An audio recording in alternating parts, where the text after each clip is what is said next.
Outdated? After everything I've done for this company? I stared at James in disbelief, my voice barely audible in the suddenly silent conference room.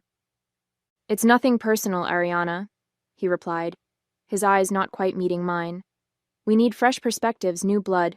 The manufacturing industry is evolving, and we need to evolve with it." 20 pairs of eyes watched the exchange. My colleagues, people I'd worked alongside for years, shifted uncomfortably in their seats. A few looked down at their notebooks, avoiding the spectacle entirely. James adjusted his tie, a smirk playing at the corner of his mouth. "HR has your severance package ready. We'll need your security badge and laptop before you leave the building." The humiliation burned through me. 20 years at Meridian Manufacturing, gone in a 5-minute speech delivered at our monthly staff meeting. I took a deep breath, rose from my chair, and nodded. "I wish you all the best," I said, my voice steadier than I felt. I gathered my notepad and pen, the only personal items I'd brought to the meeting, and walked out without another word. "My name is Ariana Vasquez, 49 years old. Until 10 minutes ago, I was the production systems manager at Meridian Manufacturing, one of the largest custom metal fabrication companies in Chicago.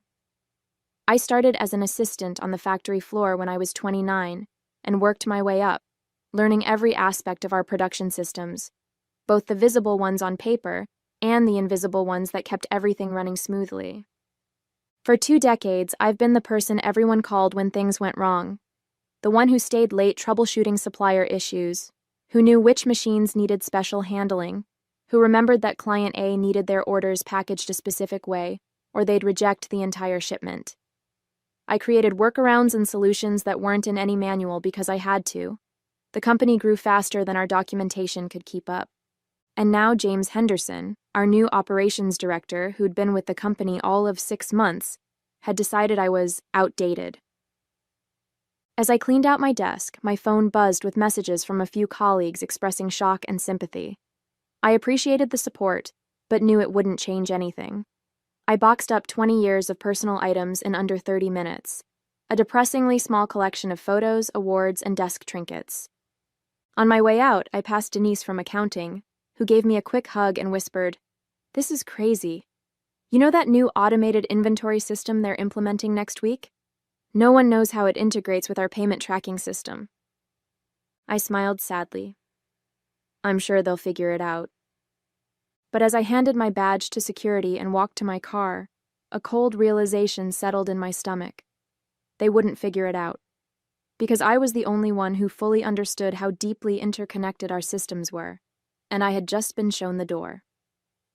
My relationship with Meridian Manufacturing began when my daughter Sophia was just 4 years old. As a single mother with only an associate's degree, I was grateful for the stable job and threw myself into learning everything I could. The early years were a delicate balancing act: daycare pickups, pediatrician appointments, and late nights studying manufacturing processes after Sophia went to bed. I missed school plays and parent-teacher conferences because we had rush orders. I postponed vacations when systems needed upgrading. I skipped my own mother's 70th birthday celebration because a critical client was visiting. Meridian became my second home, and my colleagues became a kind of family. Robert, the previous operations director who retired last year, recognized my dedication. "You're the glue holding this place together, Ariana," he'd often say. Under his leadership, I was promoted 3 times, eventually overseeing all production systems. Robert understood that my value wasn't just in what I did, but in what I knew, the institutional knowledge that couldn't be captured in procedures or manuals. I tried to document the systems I'd created. I truly did. Every January, I'd start the year with the resolution to get everything on paper. But emergencies always took precedence. A supplier would suddenly go out of business, a machine would break down, or a client would need a last-minute change to a major order. The documentation remained perpetually incomplete, living largely in my head. When James Henderson arrived 6 months ago to replace Robert, I had concerns, but tried to give him the benefit of the doubt. He came from a larger manufacturing operation with impressive credentials and talked constantly about modernization and efficiency. At first, I appreciated his fresh perspective. Meridian had grown comfortable with certain inefficiencies, and some processes did need updating. I tried to work with him, explaining the complex web of systems and workarounds that kept our operation functioning. But James seemed more interested in quick wins than understanding the foundation. "We need to streamline," he'd say, waving away my explanations. "All this tribal knowledge is precisely the problem." When he announced plans to implement a new automated inventory system, I raised concerns about integration with our existing processes. "Trust me," he said, "this new system will make everything more efficient." I noticed how he started excluding me from strategic meetings, how younger employees with less experience but more technical degrees were suddenly being given projects that would normally fall under my purview, how my suggestions in meetings were frequently dismissed or interrupted. Still, I never imagined he would fire me. Not when I was the only one who understood how all the pieces fit together. Not when I had given the company 20 years of my life. That was my first mistake. 3 days after my termination, I was still in shock. I'd spent the time updating my resume, though it felt strange to condense 20 years of experience into bullet points. Sophia, now 24 and living in New York, called daily with encouragement and apartment listings in the city, suggesting maybe it was time for a change of scenery. "You've spent your whole life in Chicago, Mom. Maybe this is the universe telling you to try something new." I appreciated her optimism but wasn't ready to make any major decisions. First, I needed to process what had happened. That morning, I met Denise for coffee. She looked tired, with dark circles under her eyes suggesting she hadn't slept well. "It's been chaos," she said, stirring her latte absently. "The new inventory system went live yesterday, and nothing is working properly." I tried to hide my lack of surprise. Teething problems. New systems always have them. "This is more than teething problems, Ariana. Orders are getting lost, inventory counts are wrong, and no one can figure out why the system keeps rejecting certain client accounts." She leaned forward. "James is freaking out. The executive team is asking questions, and he's telling everyone that you deliberately sabotaged the integration." "What?" I nearly knocked over my coffee. "That's ridiculous. I would never do something like that." "We know that," Denise assured me. "But James needs a scapegoat." As I drove home, my shock turned to anger. After everything I'd given Meridian, James was now attacking my professional integrity. It was beyond unfair. It was potentially damaging to my career if word got out. I was still fuming when my phone rang with an unfamiliar number. Assuming it was a recruiter, I answered professionally. "Ariana Vasquez speaking." "Ariana, thank God." The voice was immediately recognizable. David Sinclair, Meridian's CEO. "We have a situation." The desperation in his voice was palpable. I remained silent, waiting. "Look, I'll be blunt. The new system is a disaster. We've got orders backed up, inventory missing, and 3 of our biggest clients threatening to pull their contracts if we don't resolve this immediately." He paused. "We need you back." I gripped the phone tighter. "David, James just fired me. He's telling people I sabotaged the company." "James doesn't know what he's talking about," David replied dismissively. "He didn't understand how integral you were to our operations. None of us did, really. We took your knowledge for granted." The validation I'd been seeking for years had finally arrived, but only after everything had fallen apart. Part of me wanted to savor the moment, to let them struggle as I had so many times trying to keep their systems running. But another part, the part that had poured my heart into this company for 2 decades, ached at the thought of everything I'd built crumbling. "Please, Ariana," David continued, his voice dropping to an almost pleading tone. "Come back as a consultant. Triple your previous salary. We'll make it worth your while." I sat in my car, staring at the phone, a storm of conflicting emotions washing over me. They needed me now. But where was this recognition when it actually mattered? After a sleepless night weighing my options, I agreed to return to Meridian as a consultant, but on my terms. I would work remotely, set my own hours, and my contract would include a non-disparagement clause addressing James's false accusations. David agreed immediately, desperation evident in his voice. My first day back was strange. I connected to Meridian's systems from my home office, the familiar interfaces now viewed through a different lens. I wasn't an employee anymore. I was a hired gun brought in to save them from their own mistakes. It didn't take long to identify the primary issues. The new inventory system hadn't been properly integrated with the payment tracking system, exactly as I had warned. Moreover, several client-specific workarounds I'd implemented over the years had been overlooked during the transition. The system was trying to force standardization on processes that required customization. I documented the problems and solutions methodically, creating clear instructions for the IT team. By the end of the day, the most critical issues had been addressed, and orders were flowing again. I sent a comprehensive report to David, copying the relevant department heads but deliberately excluding James. The next morning, my inbox contained effusive thanks from David and several other executives. The only message from James was terse. Please copy me on all communications going forward. I replied with professional courtesy, attaching my previous report. Within an hour, he requested an emergency virtual meeting with me and the IT team. When I joined the video call, James's face appeared on my screen, tight with barely concealed anger.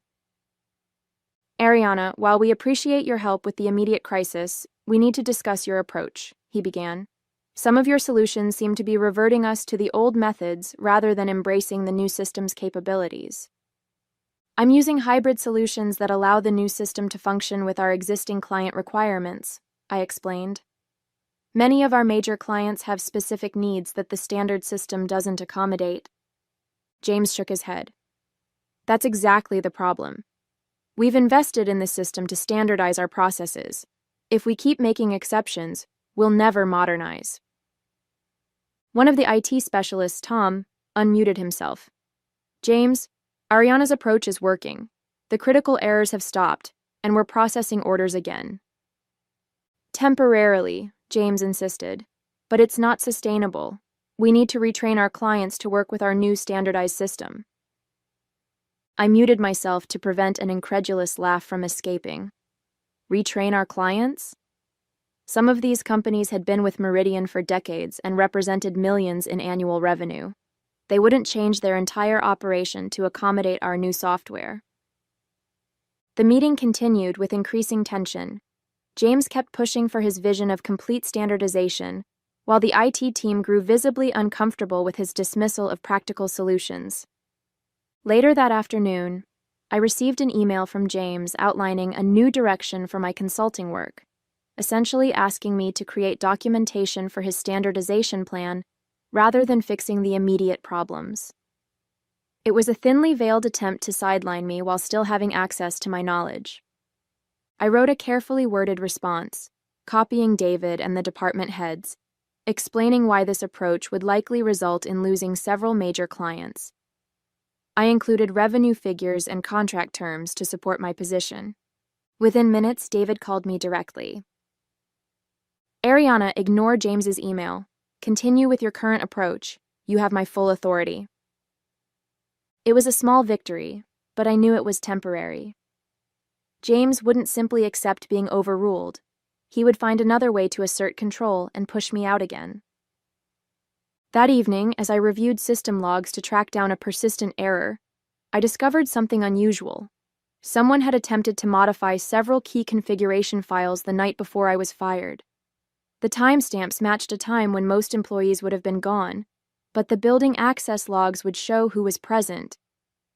I needed those logs, but requesting them would alert James that I was investigating. I needed to be clever about this. The next day, I called Denise under the pretext of needing clarification on some accounting workflows. Our conversation meandered naturally to the topic of the building's new security system installed last year. It's been a nightmare, Denise sighed. We have to badge in and out of every section, and it logs everything. HR uses it for time tracking now.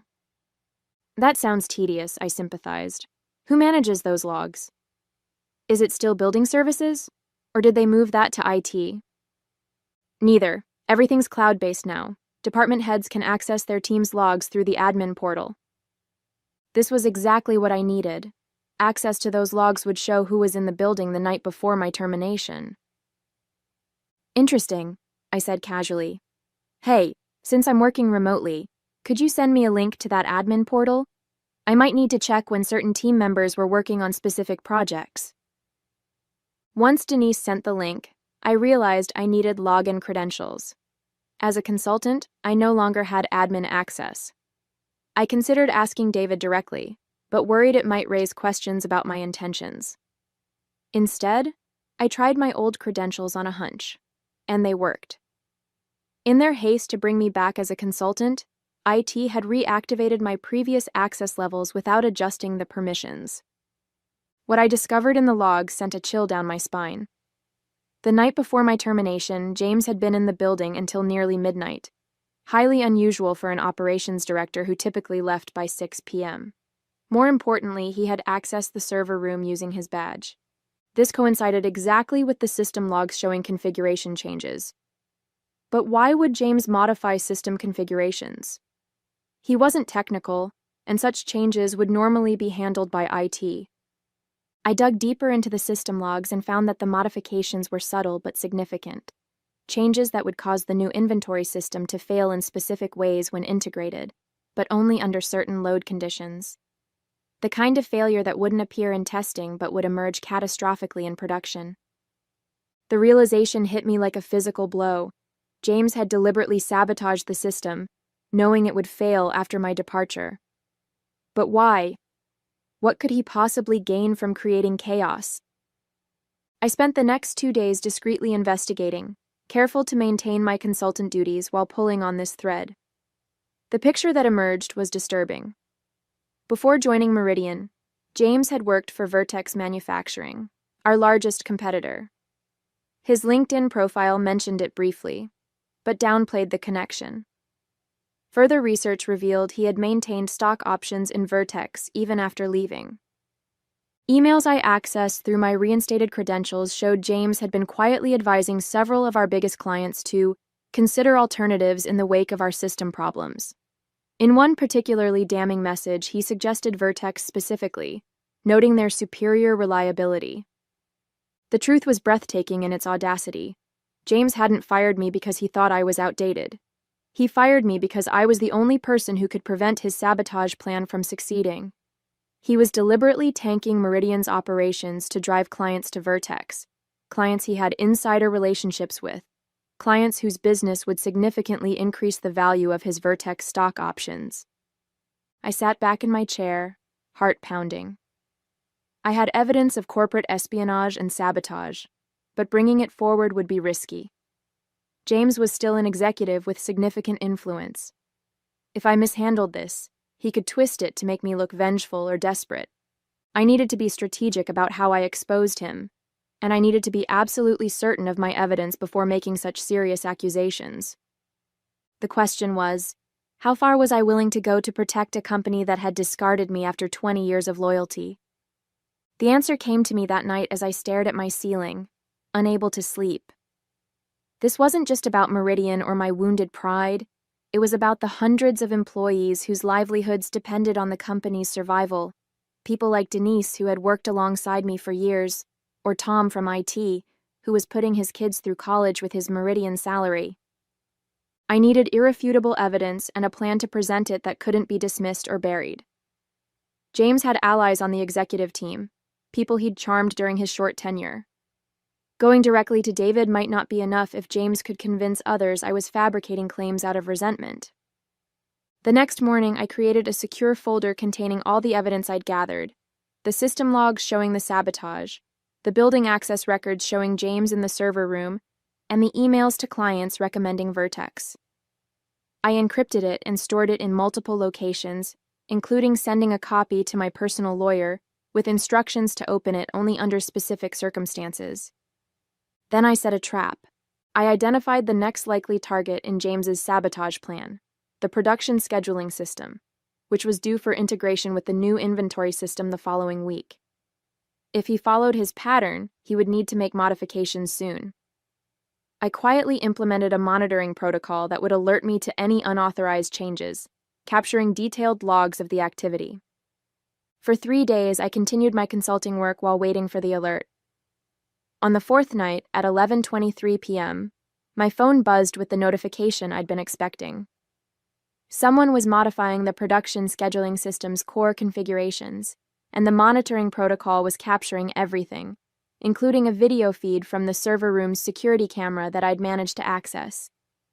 The footage clearly showed James working on a server terminal, his face illuminated by the screen's blue glow.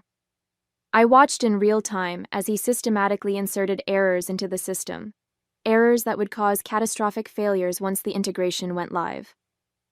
I immediately called David, regardless of the late hour. "I need you to come to the office right now," I said, foregoing pleasantries, "and bring the head of security. James is in the server room sabotaging the production system as we speak." To his credit, David didn't question me.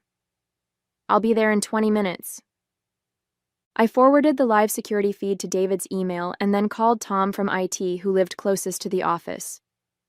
"I need a favor," I explained. "Can you go to the office and make sure James doesn't leave the server room before David and security arrive?" While waiting for confirmation that James had been caught, I compiled my complete dossier of evidence and sent it to David with a detailed explanation of what I'd found. I included the connection to Vertex and the communications with clients. Just after midnight, David called. "We've got him," he said, his voice tight with anger. "Security is escorting him from the building. The police have been called." I exhaled slowly, tension draining from my shoulders.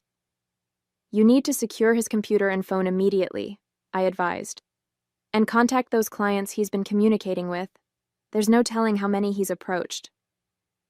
"Already on it," David assured me. "Ariana, I don't know how to thank you. You've saved the company twice in 1 week." "I did my job," I replied simply. "The job I've always done." As I hung up, I felt an unexpected emotion wash over me. Not vindication or triumph, but a profound sadness. 20 years of my life dedicated to Meridian, and it had come to this.